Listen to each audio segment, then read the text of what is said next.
What's up guys, and welcome back to WBC Builds, and welcome to episode 8 of my Let's Build Walhampton series. In this episode I'm going to be building this beautiful railway bridge behind me known as Lymore Casueway, and also along with that we're going to be doing these beautiful little cottages here which just make this area feel so nice and rural. Last time we built Dock Lane, which was just a fabulous street of Victorian villas, but I thought this time it'd be quite nice to come around here and have a little go with some more rural buildings. So guys, let's jump into the video and I'll show you how I built this area.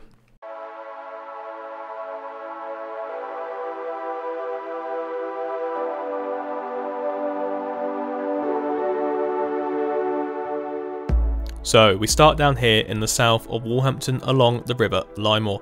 This area has always been known as Lymore Causeway due to its quite steep sides on the edge of the river, and building the railway through here was quite a challenge for the railway engineers. Nobody knows why exactly they chose this spot, although it may just be because of the route and how the junction on the other side of this railway went, but who knows. So this railway bridge is part of the Walhampton to Sutton line. It was built in the 1830s along with the main railway stations, and it has a really nice grand look about it. The colour is now painted green to keep it away from getting rust, but originally it was actually just left as wrought iron, so it was a nice black colour. The actual scale of this bridge is massive. Each iron girder is 45 blocks long, so in total it is nearly 100 metres long, and we've got this big pillar in the centre which takes a lot of the strain. But these bridges work on the fact that they have this big iron girder lobe over the top, which takes a lot of the strain from the bottom over the actual structure itself into the abutments, into the column in the centre. So I want to make it look as realistic as possible, and these real life ones have iron struts in the middle, but I couldn't work out a design for it. Now, here's something that I've started doing with these Let's Build Walhampton series, and that is live streaming them over on Twitch. So there's links down the bottom for you guys to go check them out. I stream mostly twice a week now, Friday and a Saturday, so come check me out, check out all what we're doing.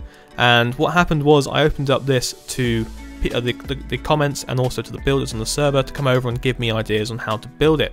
So a quick copy and paste later, and we have two lobes here of the bridge, and you can see the sheer scale of it now. But what was quite undermining is how the river wasn't wide enough around here. So I wanted to go back round and sort that out. So it's time to crack out a few of the world edit sections and just really start having at this terrain. It's taken quite a beating now. The world of Whiteberg has all been built in just pre-generated Minecraft terrain. There's been no world painting, no nothing to it. So it's taking quite a while to go around and terraform all the areas into what we want them to be. Now, I am no terraforming god at all. I have taken quite a lot of flack in the comments on the streams from my terraforming stuff, but anyway, it's been fun doing it. I've learnt a new tool, I've learnt the cylinder tool, so that was quite nice, and you can see here the river is getting wider and wider. Now, the River Lymore is quite an important river throughout the entirety of Hampshire.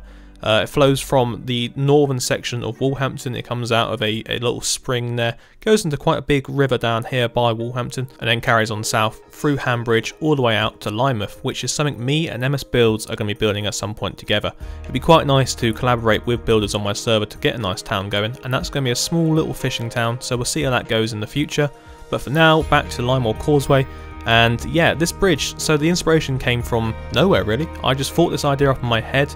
I have seen iron girder bridges like this in the past, and I thought to myself, you know what, it'd be quite fun to do a nice big green iron girder bridge. I lie a little bit here, this isn't the first one we've built on the server.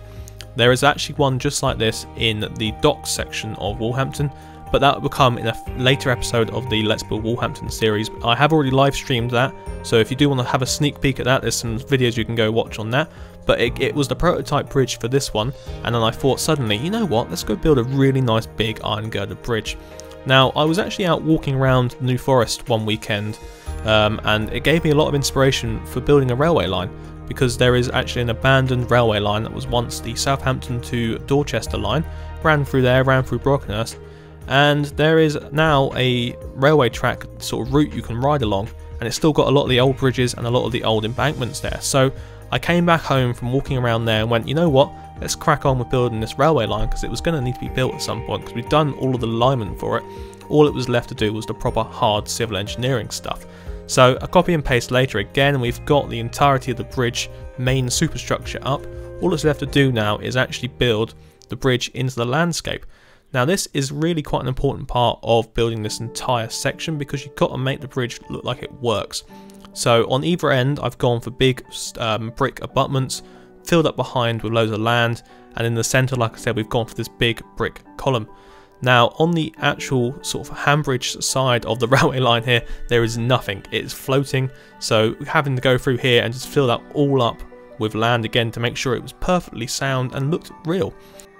So that was quite an ongoing project. MS Builds has done the other section of this railway further down towards Hanbridge, so thank you so much for doing that, because that was definitely going to be really hard for me to do.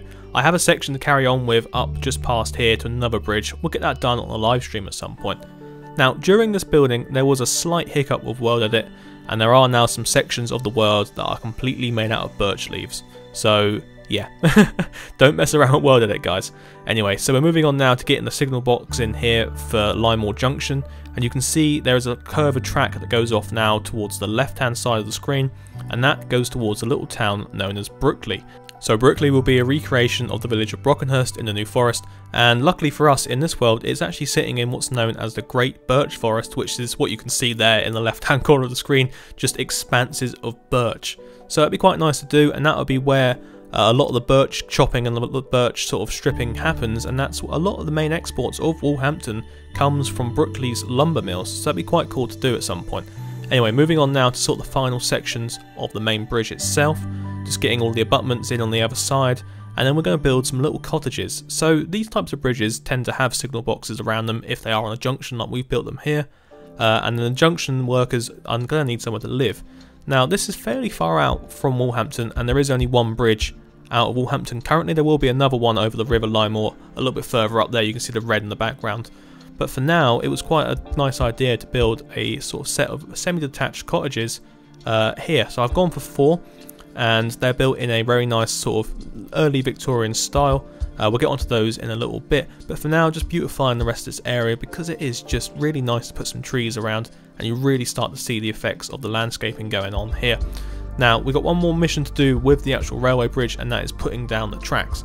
So all the tracks have to be hand built because they're at an angle and there's just so many curves going on here, and I am a sort of a glutton for punishment when it comes to this, but I do love building curves and building angles into railway lines, otherwise they look so unrealistic. It annoys me.